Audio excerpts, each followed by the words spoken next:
Hey guys, what's up? This is Evil Bush here, and yes, I am going to do a yet another deck profile video for you guys today. And no, it's not a Yu-Gi-Oh deck list because I don't really like playing Yu-Gi-Oh at the moment. Well, let me replace that. I still play Yu-Gi-Oh casually, but not as seriously as I did, like compared to like back in the day. But I am coming back to like playing Yu-Gi-Oh regularly once Ghost of the Past comes out, because in that set, one of my old favorite archetype is getting revamped there. And that archetype is known as Gurguit, and if you guys have been following me for quite a while, I play quite a bit of Gurguit in the past, and there are also quite a bit of Gurguit deck profiles on my channel as well. So you guys, if you guys are interested, check those deck profiles out. And in the nearby future, as Ghost of the Past, when he hits stores and gets released, I'm gonna pick up the Gurguit cards, work on the ratio, play, test the deck for a bit, and then I'm gonna eventually upload the Gurguit deck profile for post Ghost of the Past up in my channel as soon as I can. But for now, back to Confide Vanguard. Yes, this is yet another Vanguard deck profile, and it is my list for Gold Paladin deck, aka Gurguit. Earlier this week, Bushiroad out of nowhere gave us the new choice restriction list for the format for Vanguard, and Gold Paladin got hit. Like, I mean, it's not that big, but it's gotten quite a major hit where you cannot both play for Gurguit and for Percival in the same deck. You can either play for Gurguit or for Percival's in the deck, not all four. So in this is, yes, it's gonna be the choice restriction list where you cannot play for Gurguit and for Percival in the same deck. So for my Gurguit deck, I'm gonna showcase 4 Gurguits and not 4 Percival, because Bushiroad says you cannot play both in the same deck. So yeah, this is my Gold Paladin Gurguit deck for post the choice restriction list the Bushiroad gave us. And before I get this deck probably on the way, yep, my parrot is chirping in the background as usual. So yeah, if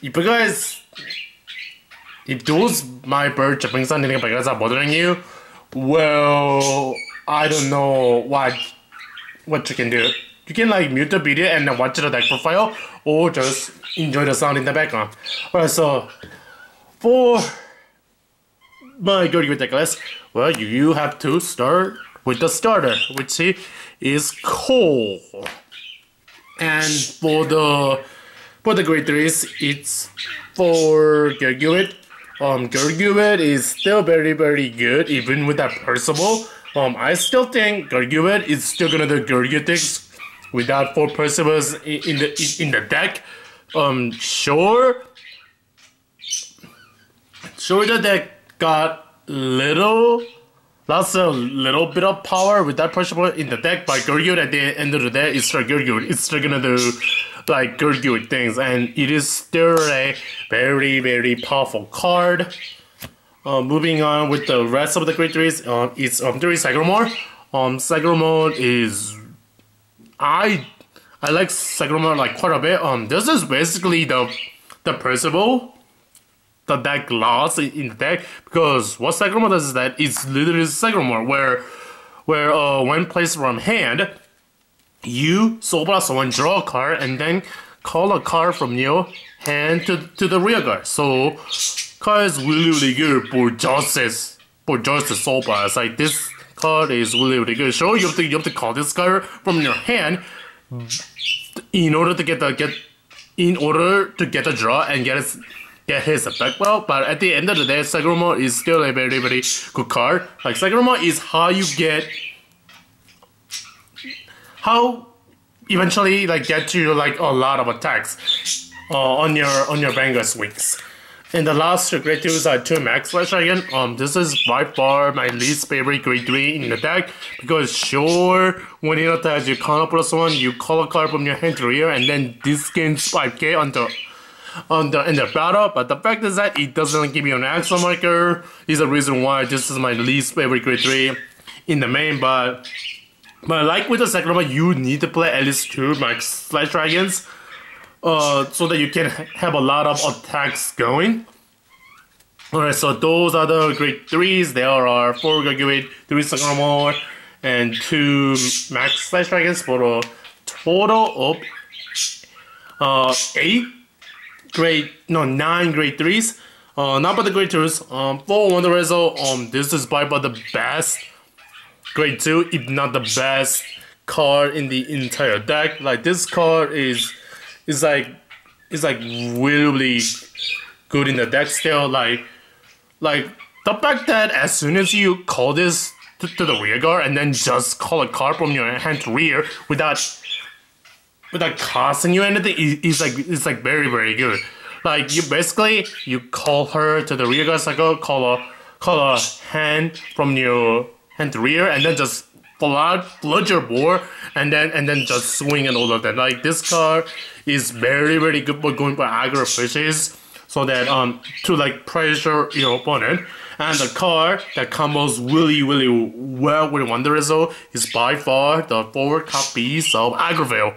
Now, a lot of people are thinking that without perishables in the main deck, Aggravale isn't as powerful as before, but at the end of the day, you guys need to remember that even without perishables in Gold Paladins, this deck, like I said, with Gurguit, is still gonna do Gold Paladin things, and Aggravale is still gonna do justice for the deck. What I'm meaning is that it's still gonna put pressure on your opponent, and this is how Aggravale is the way, like, how you do it. I mean, the fact that on the rear guard, you put another rear guard in another column to the soul, which is probably gonna be the rear guard that you already attacked. Put that rear guard to the soul, and then he gains another extra 10k, and then at the end of this card, it returns to your hand.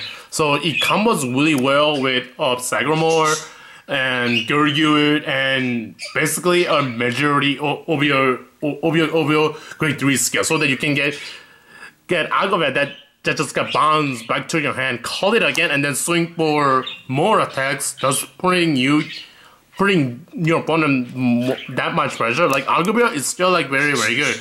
Aggravale's Vanguard skill is kind of it's just there. I don't use Aggravale for that skill. I mainly use him for on the rear guard, so that you can swing for 19k.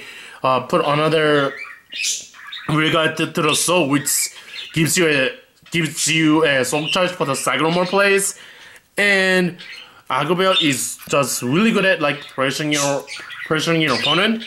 And the last grade 2 as a 9 card is the grade 2 Counter Treasure. I was playing 2 over before, but now I'm just playing the 1 copy, because sure, she is a Counter Blast treasure, but Din Drain, which I'm still playing 4 of, is a much better card compared to this. But for now, just 1 copy, because I wanna like utilize and manage my Counter Blast like quite a bit without having to rely on Din Drain. So that's why I'm still playing this in the deck. Okay, so those are the grade 2s for the total of 9. Number the grade 1 for Din Drain. This is by far the best grade 1, because she is really, really good. So what she does is that when placed by a card's ability, you soul blast one, you either counter judge one or you draw a card, and then she gains an extra 3k, making a 10k beater. So this is basically when called by another card, it basically becomes a 10k beater that either gets you draw a card or manage your counterparts. Like Danger, it does everything the deck basically needs. Okay, and of course for Gurguit, which is a great researcher, and then if you go to more, he gains extra 5, making a 13k beta or a 13k booster. So Gurguit is very easy and basic. No explanation about that. And to round up the great one, it's just 2 Joffrey. I think still running the 2 running Joffreys in the deck is fine, so that I can just search for Gurguit. And then there's another target for this guy. When you ride him, which is the grade 2, the Paramore. Paramore. A lot of people are thinking about playing that in Gurguit. I mean, I thought about that for a while as well, but Paramore, I don't really like it in the deck. So what Paramore does is that Paramore is the other guy that you can search up of Joffrey if you ride him as a Vanguard. So what Paramore does is that it's a grade 2. For a counterblast, you call a grade 2 or less from your hand to the rigger, and then you draw a card, and then when placed by card's ability, it gains an 5k power and 5k shield value. Sure, that's good and all, but Paramore skill to call a grade 2 from your hand to rear and drawing card, that's an X skill, not auto, and that's mainly the reason why I'm not playing him in the main deck. But I'm still playing the 2 Joffreys to like increase the consistency for my deck, so that I can search for Gurguit. Okay, so the last 5 filler spots to round up the main deck are the 4 card. I mean the 5 cards that I filled in for the 4 perishables and the second copy of her, and those are the Azure engine in the form of 2 Howls, 2 Blonde Angels, and the 1 Raven-Haired. These angels are really good at pressuring your opponent, because the Azure Angel, they're really aggressive, and it's really high rolling, and a lot of people are not playing the deck due to the fact that it's high rolling and they're kind of afraid. But I think running these cards in Gurguit is very much worth it, because at any time if you have the opportunity to like finish up the game, this is like the easiest way to do it. Because with that Percival in the deck, this deck, particularly Gurguit, cannot finish up the game as effectively as before when the deck had access to Percival. And this is the easiest way to do it, because at any time, if your opponent has like at least 2 damage and you have the ability to get into these cards or just have them in your hand, you can just, to finish the game, you can like straight up ride Blonde as your Vanguard, or you can, if you are managed to start the game above Wonderizo. Yes, Wonderizo has a Vanguard skill as well, where you Soul Blast 1, retire a Howl in the rear guard, and then you just strike her from your deck, and she gets on -1 drive check. But the fact that what Blondezo does to the deck along with Raven is really good at like finishing up for your opponent. Like, because what Blondezo does is that when she swings, she also calls a card from your hand to rear, and then if you manage to have this card, the Raven-Haired Azul, in your hand, or you just search it up above Gurguit at one point, you just straight this on top of Blonde, still during the attack for a counter blast, and then when Raven-Haired swings, you do another counter blast. It gains an additional 15k, a crit, and then your opponent cannot PG this attack. So you literally have to. So they literally have to like guard every attack, and then if you swing with the Vanguard last, if you already did your, like, I don't know, like the max slash attack or the Agroville swings or the Cyclomore attacks, you literally swing with Blonde Loss, get a drive check, call another card from your hand to rear, and then if you have this in your hand, you strike this right on top. Get 2 drive checks, counter +1 on its swing. It goes up to 27. More if you didn't boost the blind, a crit, and then your opponent cannot call Sentinels in order to guard this attack. So that's the reason why I think the Azure Engine is like really like worth it. They either have to like guard every card from your hand, you know, in order to live, or just straight up die from the blonde Agile swing if you have this in your hand, or just you're a guy, or you just have this card in your hand. So yeah, I think the Azure Ranger is worth it. I get that it's high rolling.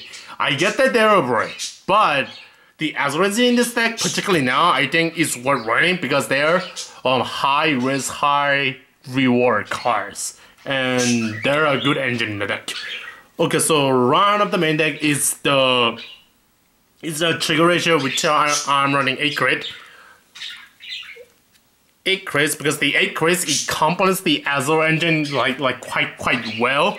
And if you're playing this deck or any kind of gold pala deck, and then you're not playing the Fortune Build critical trigger, where you're playing the deck wrong. Like this is the way to go. This is the critical trigger that you guys need to play. So if you're not playing this in your gold pala deck, well, pick those up and then put it in the deck, because it is the only way and the only right way to play gold paladins. And of course the 4 PGs and the 4 heals to round up the main deck.